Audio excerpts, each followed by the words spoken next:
Good morning to all. Welcome in KVS RO Live Delhi. बच्चे आज हम लोग आप जानते हैं कि 22 अप्रैल है और इसको हम कैसे मनाते हैं, वर्ल्ड अर्थ डे। वर्ल्ड अर्थ डे मनाने के पीछे है कि जो भी हमें प्रकृति ने दिया है उसका हम संवर्धन करें, संरक्षण करें। और इसलिए अभी आपने एक इटली के जो कोरोना से पीड़ित पेशेंट थे और जब वहाँ से वो रिलीज हुए तो ये न्यूज़ बहुत वायरल हुआ था कि उनसे सिर्फ हॉस्पिटल ने one day ventilator charge 5000 euro उनको बोला, तो रोने लग गए थे। तो जब पूछा डॉक्टर कि नहीं आपके पास नहीं है तो आप नहीं पे करिए, कोई ऐसा मैटर नहीं। उन्होंने कहा नहीं इसके लिए थोड़े रो रहा हूँ, ये तो बहुत लिटिल अमाउंट है जिसको मैं पे कर सकता हूँ, लेकिन मैं उस बिताए हुए दिन जो 80 ईयर्स हमने बिताए हैं और उस वेंटिलेटर का चार्ज हम कैसे अदा करूँगा। तो बच्चे उस बात में कितनी बड़ी अहमियत छिपी हुई है कि जिस चीज़ का चाहे वो वाटर के फॉर्म में हो, चाहे वो इलेक्ट्रिसिटी के फॉर्म में हो, किसी भी एनर्जी का कोई भी फॉर्म है या ग्रीन प्लांटेशन की बात है, तो उसको हम हर हमेशा उस पर ध्यान रखेंगे। यदि सब मिलकर के ध्यान रखेंगे तो निश्चित रूप से संरक्षण और संवर्धन दोनों होगा। तो आज हम लोग पहले प्लेस करेंगे। प्लेस में आप देखिएगा, जब मैं आई ए.के. सिंह बोलूँगा तो आप भी अपना नाम, जैसे आई हिमांशु, आई स्वाति, आई प्राची, इस तरह से आप बोलेंगे। तो प्लेस मैं शुरू करता हूँ, आप भी हमारे साथ बोलें। माता भूमि पुत्रो अहम पृथिव्या, earth is my mother and I am the son of the earth. I A K. Singh shall imbibe this spirit and place, that I shall always preserve the earth and protect natural resources in my daily life. Thank you. बच्चे आज हम लोग जो topic start कर रहे हैं वो fuel cell सबसे पहले, फिर हम लोग देखेंगे करोजन, और जब टाइम परमिट करेगा तो हम चलेंगे लॉज ऑफ इलेक्ट्रोलाइसिस में। What is fuel cell? Fuel से आपके मन में आ रहा होगा कि फ्यूल का मतलब होता है वो सब्सटेंस जो कंबस्टन के बाद एनर्जी देता है, मतलब ईंधन होता है।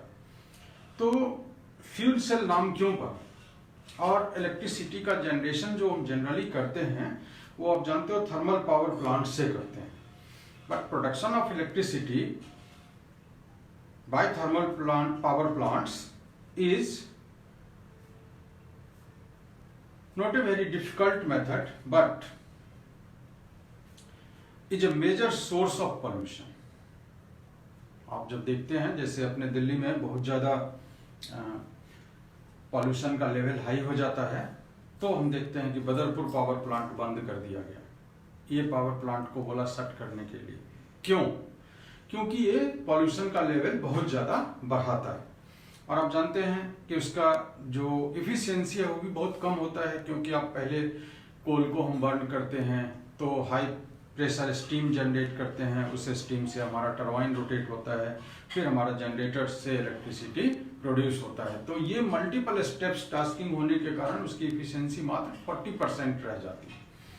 तो what are fuel cell? Fuel cell is not new, it is a galvanic cell, but it is so designs that the chemical energy of the fuel is converted directly into electrical energy. ये सारे जो बीच का जो आपका था कि heat produce करना है, फिर स्टीम जनरेट करना, ये सारा खत्म है। सीधा सीधा हम क्या करते हैं कि ऐसा डिजाइन करते हैं कि हमारा जो केमिकल एनर्जी है वो डायरेक्टली इलेक्ट्रिकल एनर्जी में चेंज हो जाता है। तो उसी को हम क्या कहते हैं? Fuel cell. सो एक बार हम फिर से बोलते हैं, galvanic cells that are so designed to convert the energy of combustion of fuels like hydrogen, methane, methanol, etc. directly into electrical energy are called fuel cells. So one of the fuel cells was successfully used during Apollo space program, that is hydrogen oxygen fuel cell। और इसका एक फायदा क्या हुआ था कि जो इसका बाय प्रोडक्ट जो हमारा प्रोडक्ट आया, वो प्रोडक्ट हम एस्ट्रोनॉट जो थे उनको वाटर का जो नीड था वो भी पूरा करने में काम आया। तो अपोलो 11 में स्पेस प्रोग्राम में इसको डाला गया।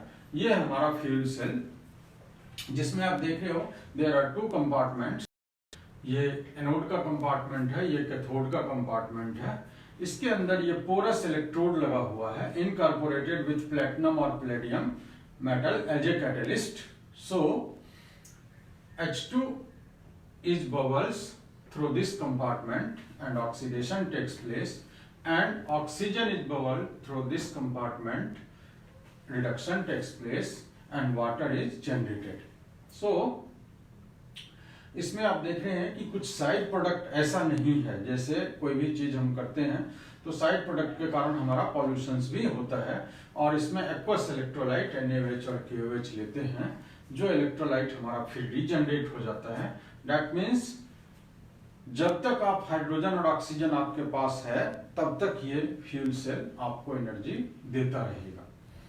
इसका लिमिटेशन बेटा एक यही है कि जो प्लेटिनम और पैलेडियम है कॉस्टली मेटल है, और कॉस्टली मेटल के कारण मतलब जो हम डेली वेजेज में इसको यूज करना चाहते हैं कि हम डेली लाइफ में इसको यूज कर लें, तो वो अभी तक हम नहीं कर पा रहे हैं। लेकिन इफिशियंसी तो बहुत अच्छा है, 70 to 80% इफिशियंसी है और पॉल्यूशन फ्री है। क्या रिएक्शंस होगा इसमें ये देखें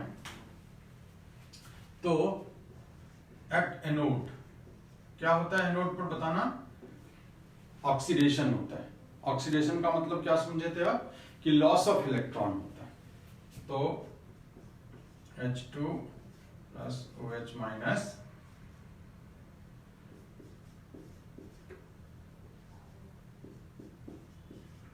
टू इलेक्ट्रॉन, ये देखो लॉस ऑफ इलेक्ट्रॉन है, तो आप बोलोगे कि इसका ऑक्सीडेशन हो रहा है। ऑक्सीजन में आप देखोगे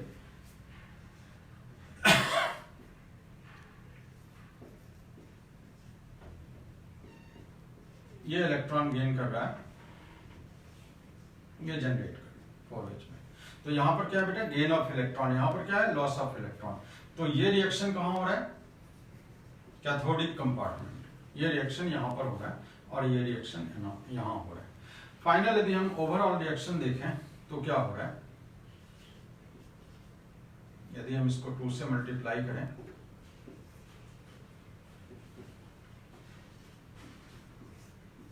तो ये 4OH माइनस 4 इलेक्ट्रॉन कैंसिल हो गए, और आपका इधर 4H2 इधर 2H2, तो कितना बचा 2H2।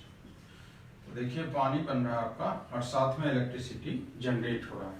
तो ये एक बहुत अच्छा सेल है, और इसी तरह से हाइड्रोजन की जगह मीथेन, मिथेनॉल, इथेनॉल ये रख करके ये कई सारे तरह की क्वालिटी के फ्यूल सेल डिजाइन किए जा रहे हैं।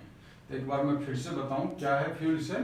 फ्यूल सेल एक गैल्वेनिक सेल है जो इस तरह से डिजाइन किया गया है कि the chemical energy of the fuel is directly converted into electrical energy. तो उसमें कोई भी जो फ्यूल का कंबस्टन कराना है वो नहीं करना है। तो ऐसा ही एक सेल सक्सेसफुली यूज किया गया, नासा वालों ने किया अपोलो 11 स्पेस प्रोग्राम में, और जो भी उस स्पेस शटल का इलेक्ट्रिसिटी नीड था इस सेल के द्वारा पूरा किया गया। और बहुत लार्ज नंबर ऑफ जो फ्यूल सेल है वो ट्राई किया जा रहा है यहाँ इसको बदल करके, ठीक है, इसकी जगह मीथेन रख के, इसकी जगह मिथेनॉल रख करके, और इसकी इफिशियंसी थोड़ा और बढ़ाया जा सकता है। तो ये है फ्यूल सेल।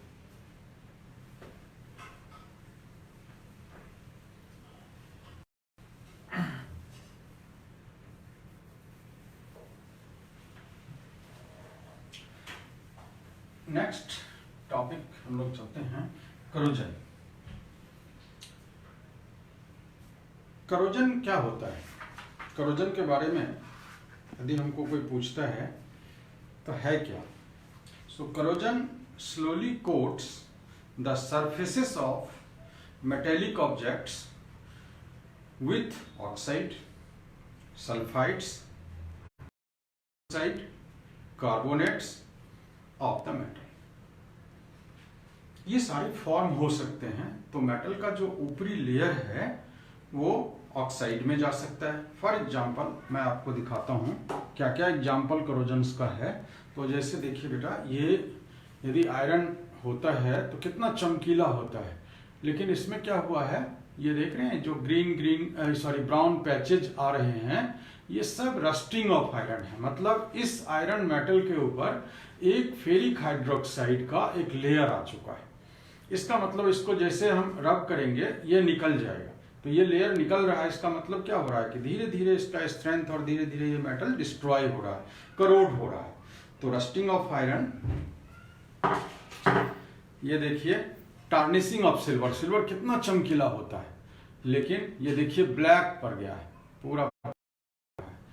क्यों ब्लैक पड़ रहा है? ये सल्फाइड बन चुका है, Ag2S। Ag2S ब्लैक होता है। ये देखिए आपको मेटल मिलता होगा जिसमें ब्रास या ब्रॉन्ज का होगा, तो ये देखिए ग्रीन पैचेज जमा हो रहा है। जो ग्रीन पैचेज आपको दिख रहा है, ये green patches actually basic copper carbonate है।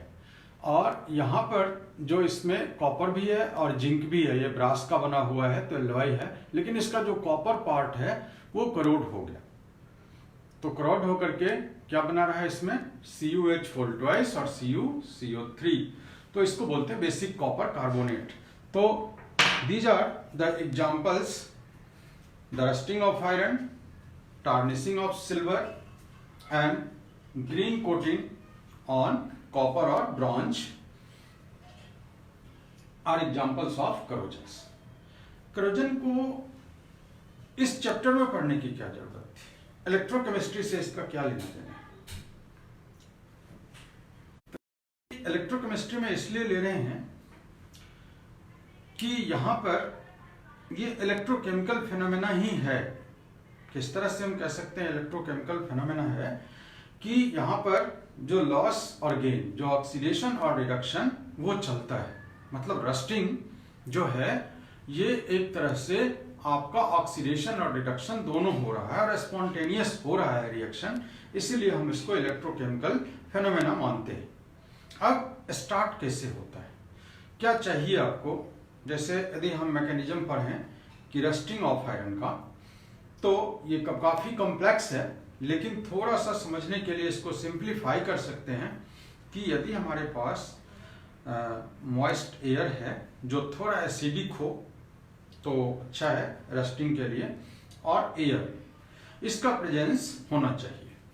तो इसका मतलब करोजन को ये चीज यदि हम हटा लेते हैं तो करोजन हमारा रुक जाता है, करोजन नहीं होता। यदि हम आयरन को रखे रहें और एकदम इनर्ट एटमॉस्फेयर में रखें उसको, ना कोई एयर उसको ऑक्सीजन से कांटेक्ट होने दे, ना मॉइस्चर से कांटेक्ट होने दें, तो निश्चित रूप से आप उसको सेव कर सकते हो, बचा सकते हो। लेकिन क्या ये पॉसिबल है कि हर हमेशा आप उसको इनर्ट एटमॉस्फेयर में रखोगे? वो जैसे ब्रिज में लगा हुआ है, आपके घर में बिल्डिंग्स में आयरन का यूज हो रहा है, तो क्यों लाइफ जो है बिल्डिंग का लाइफ फिक्स किया जाता है, ब्रिज का लाइफ फिक्स किया जाता है? इसी के कारण बेटा कि यदि ये करोड़ हो जाएगा तो इतने दिन के बाद वो एक जो कैलकुलेशन है वो लगाते हैं कि इसका स्ट्रेंथ खत्म हो जाएगा, तो यदि इसको खत्म कर दें, डिस्ट्रॉय कर दें, नहीं तो कोई हादसा हो जाएगा और उससे हम बच सकते हैं। अब यदि हम स्टार्ट करें इसको तो कैसे स्टार्ट करें? तो कह रहा है कि it is believed to the corrosion requires acidic medium. कहां से आएगा मीडियम? आप जानते हो कि हमारे पास CO2 तो बहुत ज्यादा, तो CO2 वाटर वेपर से कंबाइन करके क्या बना देता है? H2CO3। ये कार्बोनिक एसिड बना, ये डिसोसिएट होता है, एक डाइबेसिक एसिड है तो ये डिसोसिएट हो रहा है,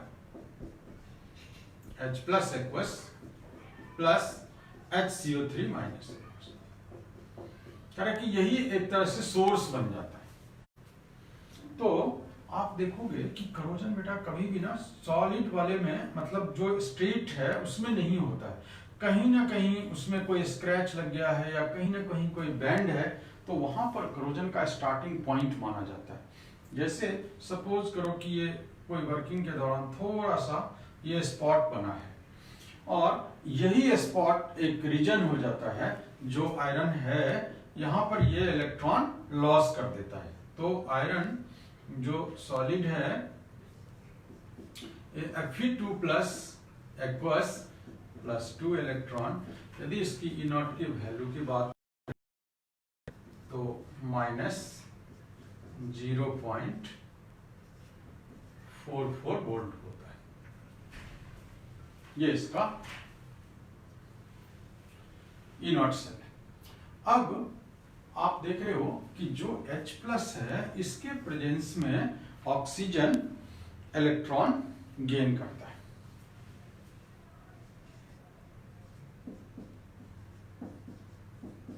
इसका मतलब ये नहीं हो नहीं करेगा, मतलब काफी डिफिकल्टी हो सकती है उसको, लेकिन ये उसको फैसिलिटेट कराता है और फैसिलिटेट करके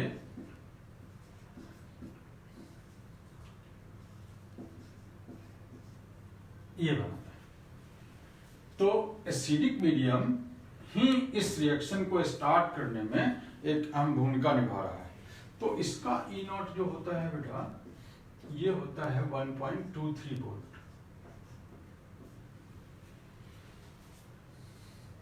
ये कभी मत समझिएगा कि 2 मोल है तो ये मल्टीप्लाई होगा, आपको बताया था कि ये इंटेंसिव प्रॉपर्टी है।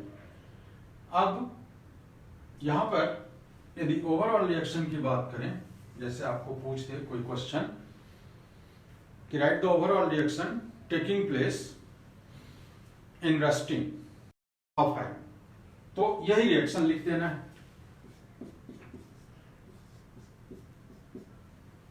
इसको 2 से मल्टीप्लाई कर दो,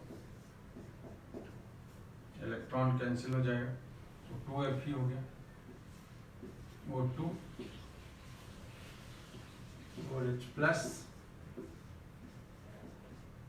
2Fe2 plus 2H2। E naught cell कितना आ जाएगा आपका, देखिए राइट माइनस लेफ्ट 1.67 वोल्ट, मतलब इतना वोल्ट जनरेट हो जाता है जब हमारा रस्टिंग होता है। तो यहां पर बेटा जो आयरन 2 हुआ, ये क्या करता है, जैसे देखते हो ना लैब में एकदम हर हमेशा बात चलती रहती है freshly prepared ferrous sulphate solution. क्यों कह रहा है कि फेरस फेरिक में चला जाना चाहता है, फेरस रहना ही नहीं चाहता, स्टेबल ही नहीं है। उसके पीछे आप देखेंगे D6 D5 का कॉन्सेप्ट आ जाएगा आपका, हाफ फील्ड और फुल फील्ड का। तो ये जो इलेक्ट्रॉन D6 सिस्टम है वो D5 में जाना चाहता है, और आयरन को कोई भी चांस मिलेगा एटमॉस्फेरिक ऑक्सीडेशन के थ्रू, कहीं से भी इसको मिला तो ये इमीडिएट ऑक्सीडाइज हो जाता है, Fe3 प्लस में चला जाता है, मतलब आयरन 2 प्लस आयरन 3 प्लस में चला जाता है और हाइड्रेटेड फॉर्म में होता है।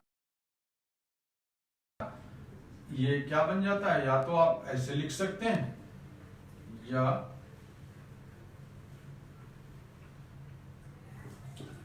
Fe2O3.XH। यदि हमको कोई पूछ दे कि रस्ट का क्या फॉर्मूला है, तो हम दोनों में से कोई भी लिख सकते हैं, FeOH whole thrice hydrated ferric hydroxide और फेरिक ऑक्साइड हाइड्रेटेड। ये इसका कलर ब्राउन पैचेज होता है, अभी आपको दिखाया था मैंने ब्राउन कलर का, और ये आयरन को खत्म कर दिया, इस एक लेयर खत्म, फिर दूसरा, फिर तीसरा, इस तरह से।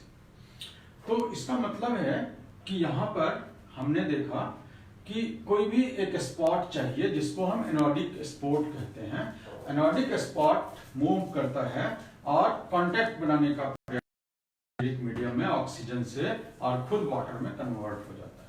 अब आप देखो कि आयरन यदि एक बार ये इलेक्ट्रॉन निकला लेकिन ये कंज्यूम करने के लिए तैयार नहीं है, तो ये प्रोसेस यहीं रुक जाएगा।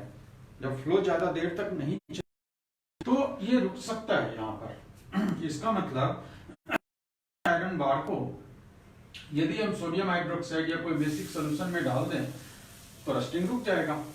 क्यों? क्योंकि इसका जो इलेक्ट्रॉन ये लॉस करेगा, फिर उसका ट्रांसमिशन है नहीं, उसका फ्लो है नहीं, तो ये रुकेगा। तो इसलिए हमारा क्या क्या रस्टिंग के लिए रिक्वायरमेंट हो गया बेटा? एक मीडियम एसिडिक याद रखना है आपको, और ऑक्सीजन का प्रेजेंस होना जरूरी है, थोड़ा सा मॉइस्ट एयर का भी होना जरूरी है। तो इस तरह से हमने देखा ये करोजन एक इलेक्ट्रोकेमिकल फिनोमेना है। अब जो प्रिवेंशन ऑफ करोजन है ये भी एक चैलेंज है, क्योंकि आप जानते हैं कि जो इसके कारण जो है loss of crore of rupees हो जाता है गवर्नमेंट को, और आप अपने घर में देखते हैं कि हर बार आपको विंडो पैन में जो नेट लगा हुआ है आयरन का, उसको पेंट कराना पड़ता है, या आयरन के कोई घर में आर्टिकल हैं उनको पेंट करना पड़ता है। तो किस लिए? कि हमारा जो आर्टिकल है वो धीरे धीरे डिस्ट्रॉय हो जाएगा। तो प्रिवेंशन कैसे करेंगे आप? तो हमने सीखा कि इसके कारण होता है, तो यदि इस चीज को हटाएं मतलब आयरन और इसका कांटेक्ट रोक दें तो हो सकता है। तो प्रिवेंशन ऑफ करोजन का क्या क्या स्टेप्स हो सकता है?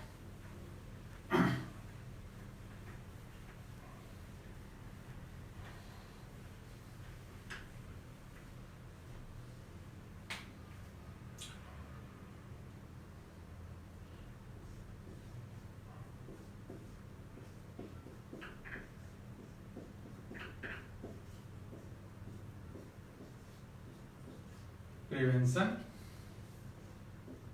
Of corrosion.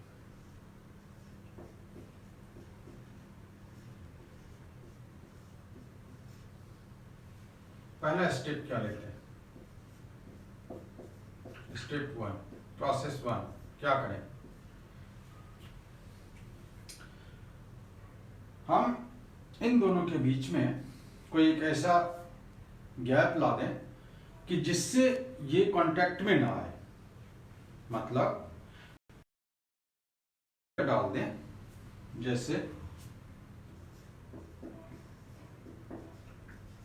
ये कर दें, पेंटिंग कर लें, किसी एक दूसरे मेटल का लेयर डाल दें, मतलब इसको बेटा बैरियर प्रोटेक्शन बोलते हैं।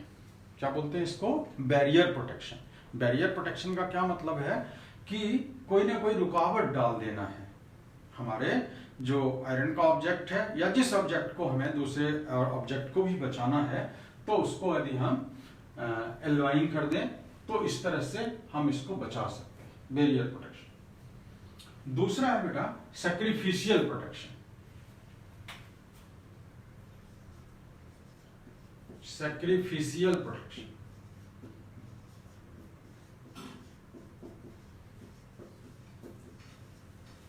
सैक्रिफिशियल प्रोटेक्शन मतलब कोई एक मेटल है वो दूसरे के लिए सैक्रिफाइस करेगा, मतलब खुद तो करोड़ हो जाएगा लेकिन दूसरे को बचा देगा।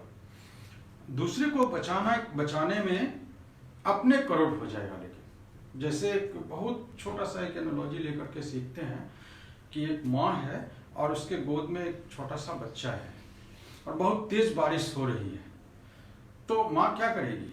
बच्चे को भीगने देगी या अपने भीगेगी और बच्चे को बचाएगी? तो आप बच्चे ही हैं और कई बार एक्सपीरियंस किया होगा, तो माँ ने आपको ही बचाया होगा और खुद माँ एक्सपोज हुई होगी कि चलो बारिश में मैं तो भीग जाऊंगा लेकिन अपने बच्चे को नहीं भीगने दूंगा। ठीक इसी तरह से जो एक मेटल इसके ऊपर आता है, जैसे galvanisation. What is galvanisation? Galvanisation is a process in which a thin layer of zinc is coated over iron. जैसे ये आयरन है और इसको बचाना है तो इसके ऊपर एक जिंक का लेयर डाल दें, जिसको जीआई पाइप वगैरह भी बोलते हैं, गैल्वेनाइज्ड आयरन भी बोलते हैं।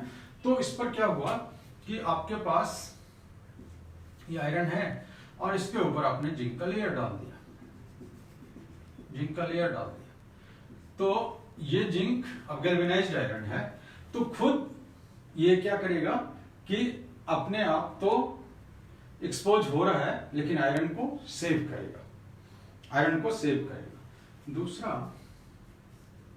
एक इससे भी तुम सेव कर सकते हैं, जैसे हमने टीन ले लिया, टीन का एक लेयर,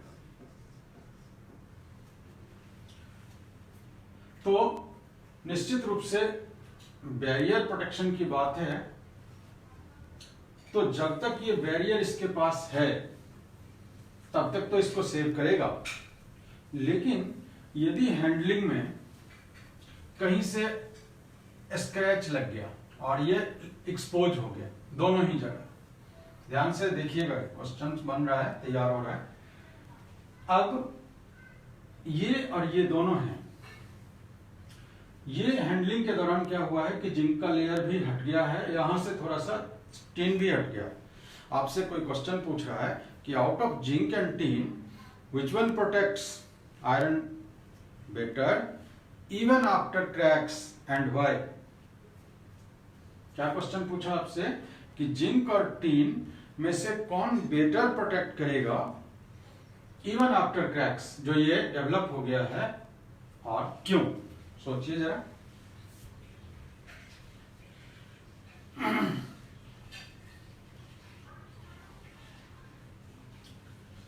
इसका जवाब फिर आपको कहां मिलेगा? इसके ई नॉट वैल्यू में। आयरन का ई नॉट वैल्यू होता है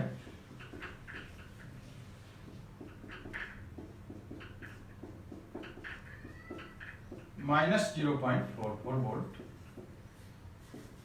जिंक का वैल्यू है -0.76 वोल्ट, और टीन का वैल्यू है -0.14 वोल्ट, 14 वोल्ट। क्यों लिखा इसको हमने? देखिए यहां पर ये सैक्रिफिशियल प्रोटेक्शन के अलावा जिंक कैथोडिक प्रोटेक्शन भी कर रहा है, लेकिन टीन अब करोजन के रेट को बढ़ा रहा है। क्योंकि सर ये कैसे हो गया? करोजन के रेट को बढ़ा क्यों रहा है, और ये क्यों अभी तक उसको रोके हुए है? तो देखो, आप जानते हैं कि जब जिंक और आयरन कांटेक्ट में होगा तो आपको मैंने गैल्वेनिक सेल में बताया था बेटा, इलेक्ट्रॉन डेंसिटी का कॉन्सेप्ट, कि कौन इलेक्ट्रॉन लॉस करेगा? जिसका ज्यादा ई नॉट का वैल्यू निगेटिव है। तो देखिए किसका निगेटिव ज्यादा है? जिंक। तो जिंक जब तक ट्रेसेस में भी रहेगा, जब तक ट्रेसेस में भी कहीं एक टुकड़ा यदि रहेगा, आयरन को वो लॉस करने ही नहीं देगा इलेक्ट्रॉन। मतलब हर हमेशा एनोड का काम वही करेगा और आयरन को कैथोड बना करके रखेगा। तो इस केस में तो कहीं से रस्टिंग नहीं होगा। और यहां रस्टिंग फास्ट क्यों हो जाएगा? देखो, यदि हमारा प्योर आयरन होता, ये आयरन होता, तो ये इंतजार करता ऑक्सीजन और H+ का कि आएगा तब हम उस इलेक्ट्रॉन को ट्रांसफर करेंगे। यहां क्या है, ऑटोमेटिक उसको एक दूसरा कपल मिल गया, जो ये कपल है इसका -0.14 है और इसके कंपैरिजन में बहुत अच्छा रिड्यूसिंग एजेंट है। तो क्या काम शुरू कर देगा? आयरन अपना इलेक्ट्रॉन लॉस करना शुरू करेगा और गेन कौन करेंगे? टीन। एक इलेक्ट्रोकेमिकल सेल बन गया और आपका करोजन काफी फास्ट हो जाएगा। तो इस क्वेश्चन का आंसर क्या देंगे आप कि out of zinc and tin which one protects iron better even after cracks and why? तो हम कहेंगे जिंक। तो why? Because zinc not only acts as a sacrificial protection but cathodic protection too। तो एक वर्ड आ गया cathodic protection, वो क्या होता है वो सीखते हैं थोड़ा सा, वो भी। तो ये मुझे लग रहा है कि आपको क्लियर हो गया होगा कि क्यों ऐसा मैंने बोला, क्योंकि इसके कंपैरिजन में बेटा ये इलेक्ट्रॉन लॉस करेगा, ये गेन कर लेगा, तो इसमें रिएक्शन तो और फास्ट हो जाएगा। मतलब इवन आयरन से भी रस्टिंग फास्ट हो जाएगा और इसमें ट्रेसेस ऑफ थोड़ा सा भी जिंक कहीं भी बचा रहेगा, इसको कभी भी वो रस्ट नहीं होने देगा। ठीक है, तो कैथोडिक प्रोटेक्शन इसको समझते हैं जरा सा, और कहां कहां यूज करते हैं इसको। जैसे देखो कि तुम अपने ग्रिल के लिए, है ना, अपने आयरन आर्टिकल के लिए बहुत ज़्यादा सचेत हो और क्या करते हो कि हर बार पेंट करा लेते हो, लेकिन दिल्ली जल बोर्ड ये ऐसे पाइप उन्होंने डाला हुआ है जिससे आप पानी पीते हो, बहुत गहरा पाइप डाल दिया इन्होंने, ये ग्राउंड लेवल है।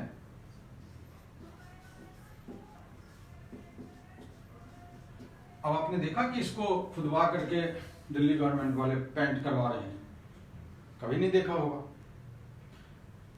उनको फुर्सत भी नहीं है और कराएंगे भी नहीं। तो क्या करते हैं, इसमें बेटा एक तार कनेक्ट रहता है और यहाँ पर ग्राउंड लेवल में एक बॉक्स बना रहता है जिसमें मैग्नीशियम, एल्युमिनियम, इस तरह का रिएक्टिव मेटल रखा रहता है। तो रिएक्टिव मेटल रखा रहता है, तो अभी आपको क्या सिखाया था कि मैग्नीशियम का जो E0 वैल्यू है वो -2.36 होता है। एल्युमिनियम का भी बहुत ज्यादा वैल्यू होता है आयरन के कंपैरिजन में, और आयरन का कितना था -0.04 वोल्ट। तो आप बताओ कि यदि इसका कांटेक्ट इससे बना रहेगा तो क्या आयरन को कभी वो इलेक्ट्रॉन लॉस करने देगा? हर हमेशा उसको फोर्स करेगा कि नहीं तुम कैथोड बने रहो, एनोड तो मैं बनूंगा। तो फिर यहां से जब इस बॉक्स में मैग्नीशियम और एल्युमिनियम कंज्यूम हो जाएगा फिर उसको डाल देते हैं, तो इसको बोलते हैं बेटा कैथोडिक प्रोटेक्शन। और एक मैं शुरू में ही बताया था, जो यदि हम कोई एक बेसिक सोल्यूशन ले लें, जैसे बिस्फेनॉल वगैरह होता है, तो उस तरह का यदि हम ले लें सोल्यूशन और उसमें डिप कर दें अपने आर्टिकल को, तो जब तक हमारा उसका एनवायरनमेंट बेसिक बना रहेगा तब भी रस्टिंग नहीं होगा। ठीक है, तो हमने ये दो टॉपिक सीखा है, उसको समराइज करता हूँ थोड़ा सा, फिर चलेंगे हम लोग लॉज ऑफ इलेक्ट्रोलाइसिस में। हमने फ्यूल सेल पढ़ा था बेटा, फ्यूल सेल जो लेट ज्वाइन किए हो, फ्यूल सेल का मतलब था कि कंबस्टन करके एनर्जी नहीं लेना है, उसका केमिकल एनर्जी डायरेक्टली हार्नेस करना है into electrical energy. That galvanic cells are known as fuel cells. तो इसमें हाइड्रोजन ऑक्सीजन फ्यूल सेल, जिसको अपोलो 11 में यूज किया गया था space programme to harness electricity as well as water, और उसका कई सारे मीथेन के साथ, मिथेनॉल के साथ वेरीफाई कर सकते हैं और आपका इलेक्ट्रिसिटी जनरेट होता है। इसके बाद आपने सीखा करोजन। करोजन क्या था? करोजन आपने देखा कि ये स्लोली कोट करता है surface of metallic objects, oxide का लेयर हो जाता है, सल्फाइड हो जाता है, हाइड्रोक्साइड हो जाता है, कार्बोनेट हो जाता है। तो मैंने डिफरेंट एग्जांपल्स आपको दिखाया कि जैसे मैंने दिखाया था आपको कि ये देखो बेटा, ये रस्टिंग ऑफ आयरन है, ब्राउन पैचेज है आयरन के ऊपर, और हमने दिखाया था टार्निशिंग ऑफ सिल्वर है, जो ये सिल्वर को ब्लैक कर रहा है, मतलब सिल्वर सल्फाइड का लेयर आ चुका है इसके ऊपर, और green coating develop on brass and bronze और कॉपर इटसेल्फ। सो ये जो ग्रीन पैचेज आप देख रहे हो, ये कॉपर हाइड्रोक्साइड और कॉपर कार्बोनेट का है। फिर हमने आपको बताया कि क्या मैकेनिज्म होता है, क्यों इलेक्ट्रोकेमिकल फेनोमेना इसको मानते हैं। तो हमने देखा कि इससे तो E0 सेल जनरेट हो रहा था, आयरन इलेक्ट्रॉन लॉस कर रहा था और oxygen acidic medium electron gain कर रहा था, और आयरन 2+ बन रहा था, जो iron 2+ is further oxidised to ferric in at presence of atmospheric oxygen, and it forms finally FeOH whole thrice और Fe2O3.XH2O, जिसका कलर ब्राउन होता है। ठीक है, नेक्स्ट हम लोग चल रहे हैं बेटा इलेक्ट्रोलाइसिस वर्ड।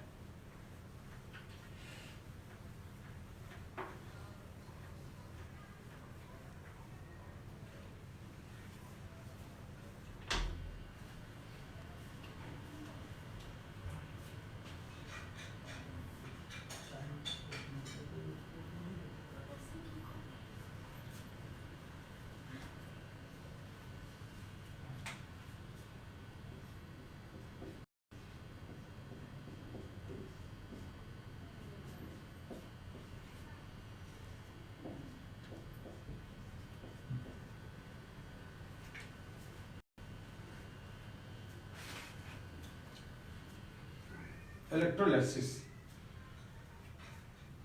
बच्चे इस वर्ड को देखो अच्छी तरह से,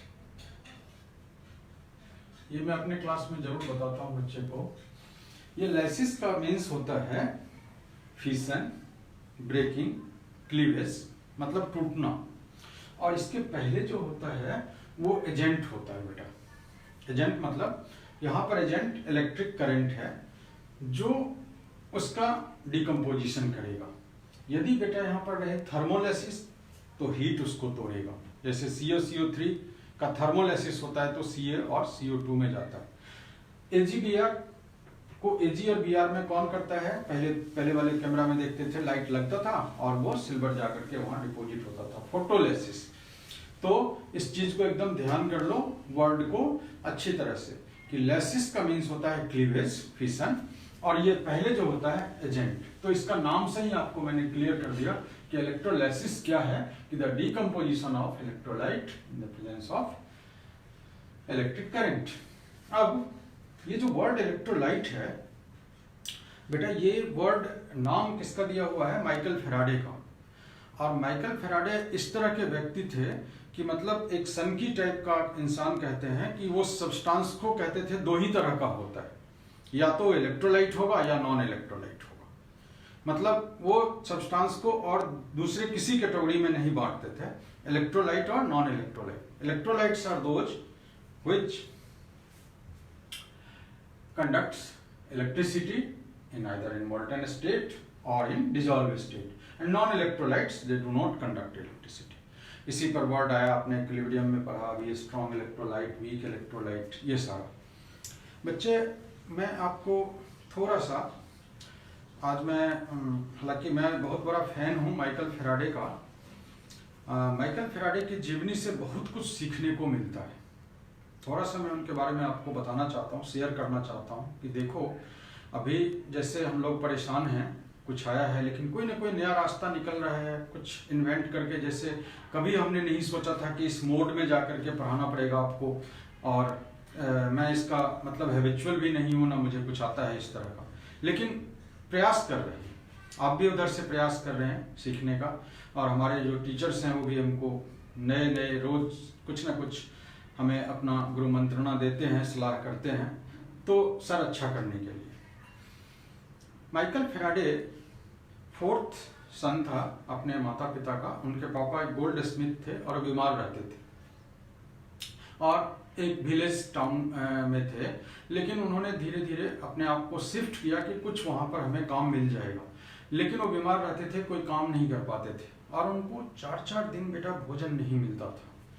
तो 14 इयर्स के ओल्ड में, और उससे पहले उनकी मम्मी थोड़ा सा क्या करती थी कि जो हमारा जहाँ चर्च होता है वहाँ ऐसे बच्चों के लिए कि जो एकदम लाचार हैं, उनको कहीं फॉर्मल एजुकेशन नहीं मिलता है, संडे स्कूल उसको बोलते थे, और संडे स्कूल में वो पढ़ते थे।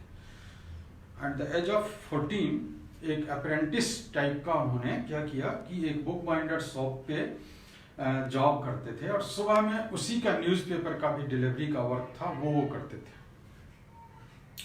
इस बीच में उनको एक शौक आया कि जो भी बुक बाइंडिंग के लिए अच्छा बुक साइंस के टॉपिक्स पर आता था उसको वो पढ़ते थे, और पढ़ करके और फिर उसका वो नोट्स बनाते थे। एक बार उनका वो शौक देख करके जो उनका ऑनर था, उन्होंने सर हम्फ्री डेवी जो थे royal institute of science London के डायरेक्टर्स, उनका लेक्चर सुनने के लिए टिकट उनको प्रोवाइड कर दिया।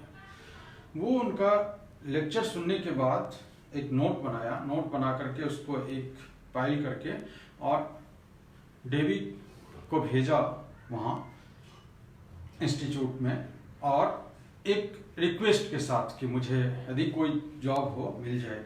लेकिन उनको जॉब नहीं मिला, लेकिन उस नोट्स को हम्फ्री डेवी ने हम देख लिया था।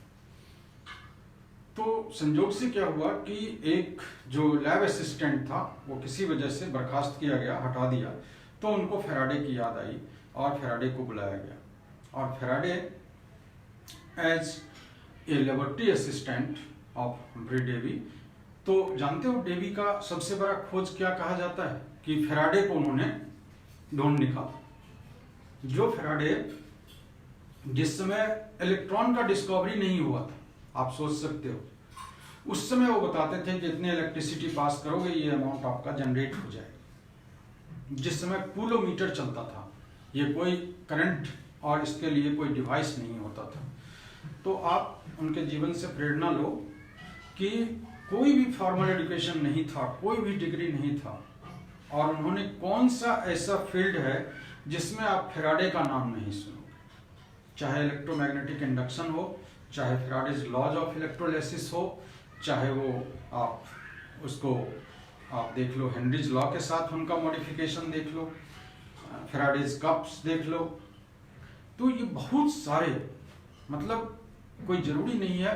तो आपको जो समय मिला है इसका उपयोग करिए, और जो विपरीत समय चल रहा है उसमें भी अपना जज्बा कायम रखिए। तो इलेक्ट्रोलिसिस जो वर्ड आया, इसमें हमने क्या सीखा कि decomposition of electrolyte into their constituent element. तो इसको ब्रेक कर देते हैं, और ब्रेक तब कर पाएंगे जब ये आयनिक फॉर्म में होगा, और इसमें भी ऑक्सीडेशन और रिडक्शन होगा।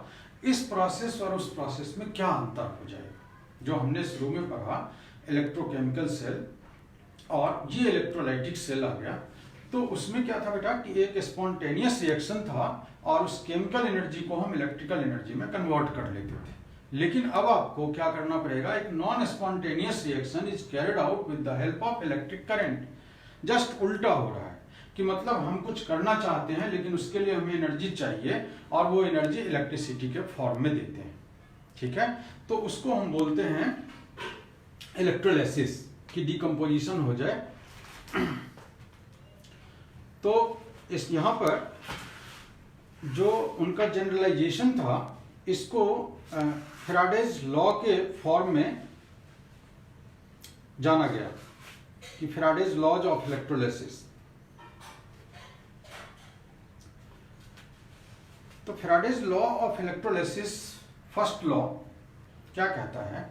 फर्स्ट लॉ कहता है आपका कि the amount of chemical decomposition produced during the electrolysis by a current is proportional to the quantity of electricity passed through the electrolytes. Electrolytes के थ्रू आप पास करेंगे। इसको हम दूसरे तरह में बोल सकते हैं कि the amount of substance deposited or liberated at either electrode. Deposit word हम मेटल के लिए यूज कर रहे हैं, कोई गैस वगैरह निकलेगा oxygen Cl2, word liberated use कर रहे हैं कि the amount of substance deposited or liberated at either electrode is directly proportional to the quantity of electricity passed through electrolyte. इसको फर्स्ट लॉ बोलते हैं। ठीक है, तो क्वांटिटी ऑफ इलेक्ट्रिसिटी क्या था? ये Q था, और ये आता कहां से है? तो करंट और इनटू टाइम, यहां से आता है, और इसका यूनिट कूलम्ब होता है। तो 1 एम्पियर इंटू 1 सेकेंड, ये 1 कूलम्ब होता है। ठीक है, तो हमारा स्टेटमेंट क्या कह रहा है कि amount of the substance deposited is directly proportional to the quantity of electricity. तो यदि हम यहां पर प्रोपोर्शनलिटी कांस्टेंट रखें Z, तो ZQ, what is Z? Z is electrochemical equivalent. Electrochemical equivalent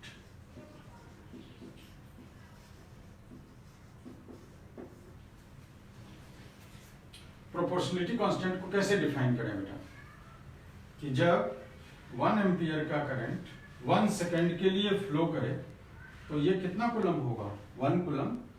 तो by passing 1 coulomb of charge, what is the amount of mass deposited or liberated is equal to electrochemical equivalent. तो बहुत आसान हो गया कि electrochemical equivalent किसके बराबर है? मास के बराबर है। लेकिन कब? जब 1 कूलम्ब का चार्ज हो। और 1 कूलम्ब का चार्ज कब होगा? when we flowing 1 ampere current for 1 second. 1 second का टाइम के लिए यदि हम 1 एम्पियर को करंट को फ्लो करते हैं तो हमारा जो मास डिपॉजिट होता है वो उस जेड के बराबर होता है।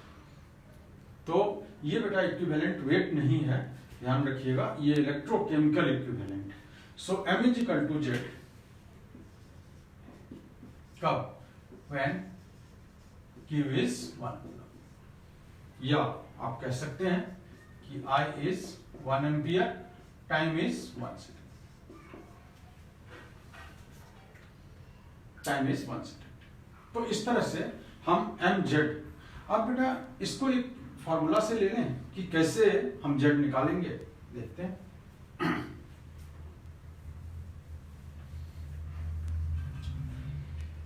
जैसे आप देखो Na प्लस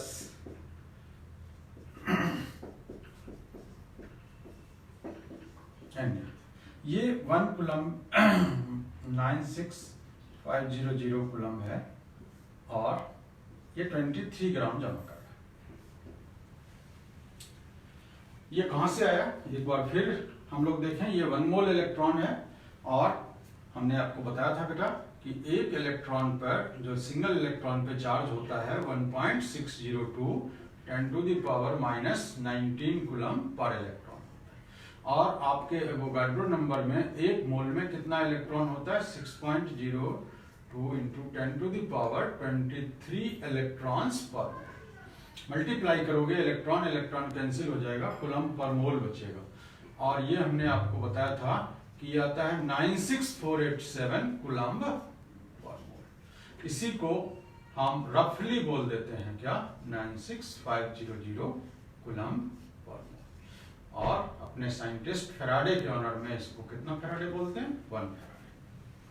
ठीक है, तो अभी हमने क्या सीखा बेटा कि यही जेड होगा जब हमारा कूलम कितना होगा, 1। तो देखो बेटा ये 96500 कूलम है, तो कितना ग्राम जमा हो रहा है सोडियम, 23 ग्राम। सो एक कूलम से कितना जमा होगा, 23/96500 ग्राम। तो ये क्या है आपका, ये सोडियम का इलेक्ट्रोकेमिकल इक्विवेलेंट है, सोडियम का इलेक्ट्रोकेमिकल इक्विवेलेंट है। इसी तरह से यदि आपको कोई पूछता है कि बताओ मैग्नीशियम का इलेक्ट्रोकेमिकल इक्विवेलेंट क्या होगा, मैग्नीशियम का इलेक्ट्रोकेमिकल इक्विवेलेंट क्या होगा, तो यहां पर 2 × 96500 है और कितना ग्राम जमा हो रहा है, 24। तो एक कूलम से कितना होगा बेटा, 24/2 × 96500 ग्राम। तो ये हमारा मैग्नीशियम का है। अब जनरलाइज कर लें बेटा, Mn plus n electron gives M.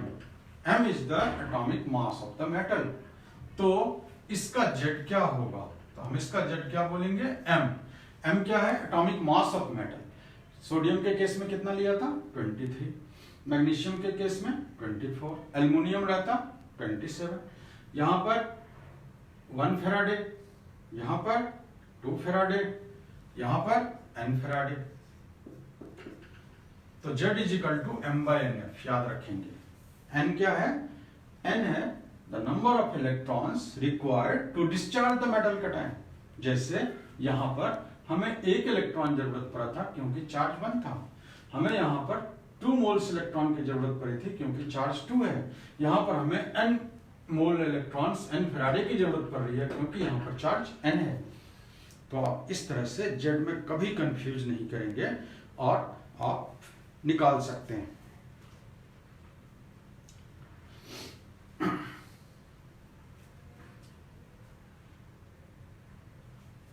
तो ये हमारा है, इसको हम बोलते हैं फर्स्ट लॉ ऑफ इलेक्ट्रोलिसिस। फिर से करें रिपीट, क्या है कि the amount of substance deposited और liberated at either electrode is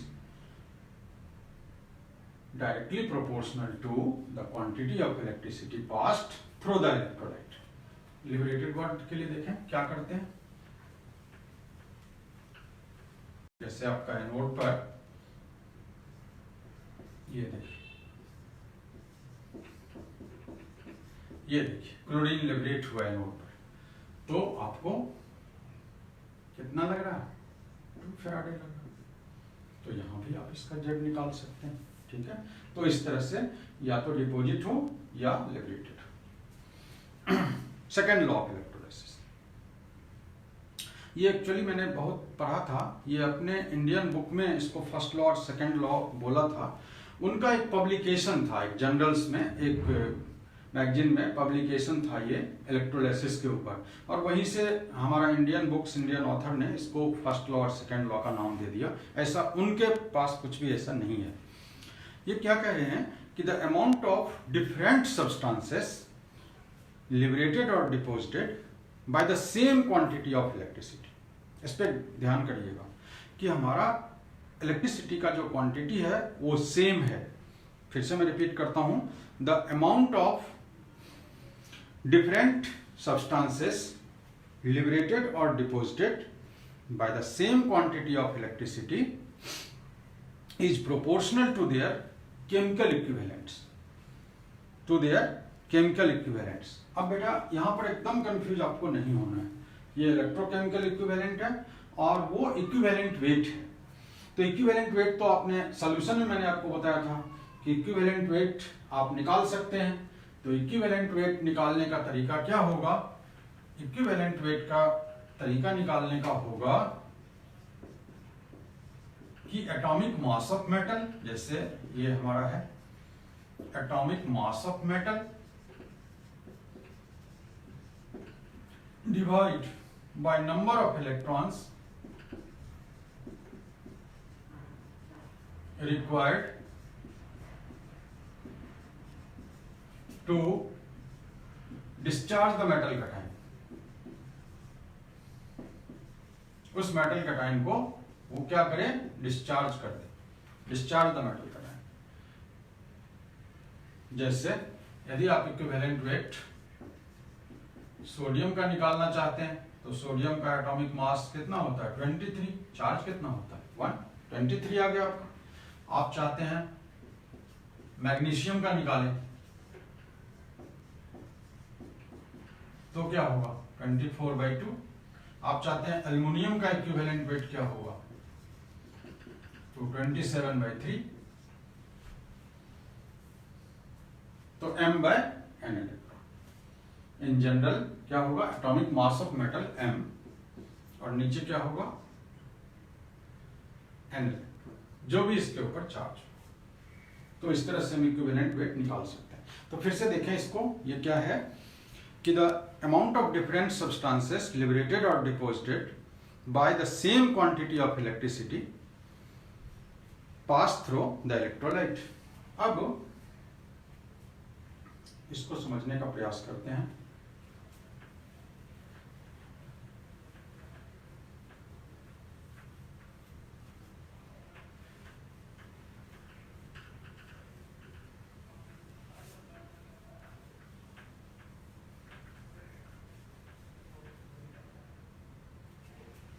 जैसे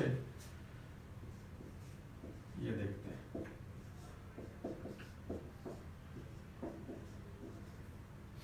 ये कितना ग्राम जमा होगा? 24। कितने फेराडे से? 1 फेराडे से। मैग्नीशियम 2 + 2 इलेक्ट्रॉन 2 फेराडे 24 ग्राम। एल्युमिनियम 27 ग्राम। कितना फेराडे? 3 फेराडे। ये वर्ड देख रहे हैं, कह रहा है सेम क्वांटिटी ऑफ इलेक्ट्रिसिटी।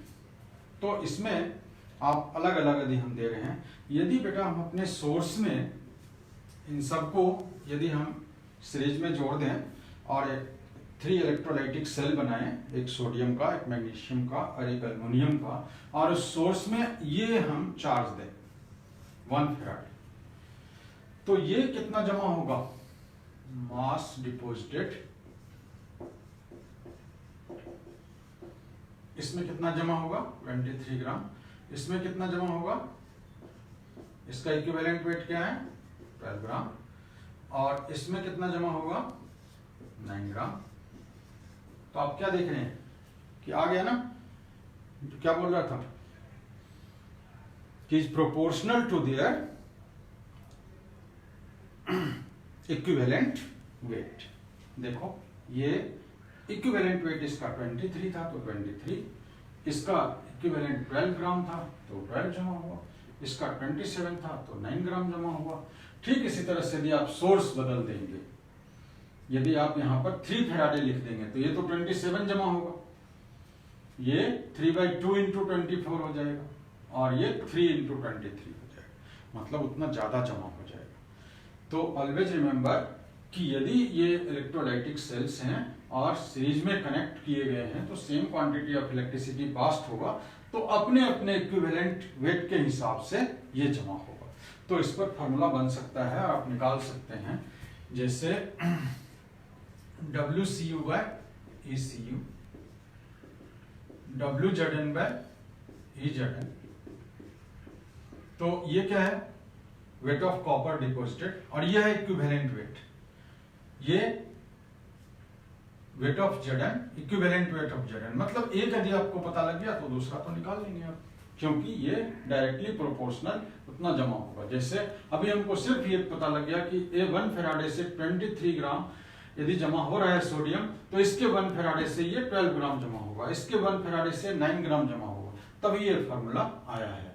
तो आप इन जनरल कर लें कि W1/E1, W2/E2, W3/E3, इस तरह से आज जितना भी हमने डाल रखा है उससे हम इसको इक्वल कर सकते हैं। तो ये इक्विवेलेंट वेट है, ये 1 कंपोनेंट का, ये इक्विवेलेंट 2, ये इक्विवेलेंट वेट 3 का। ठीक है, तो इस तरह से न्यूमेरिकल्स हम लोग कल के उसमें ले लेंगे, आज टाइम परमिट नहीं कर रहा। तो इतना हमने देखा आज कि फैराडेज लॉ ऑफ इलेक्ट्रोलाइसिस। एक बार फिर से कि पहला लॉ क्या कहता था कि the amount of substance deposited और liberated is directly proportional to the quantity of electricity passed.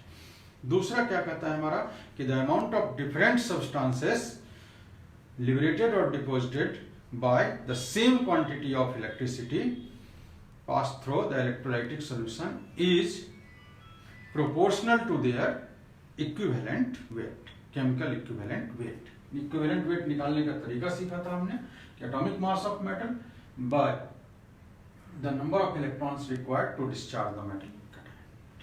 Thank you।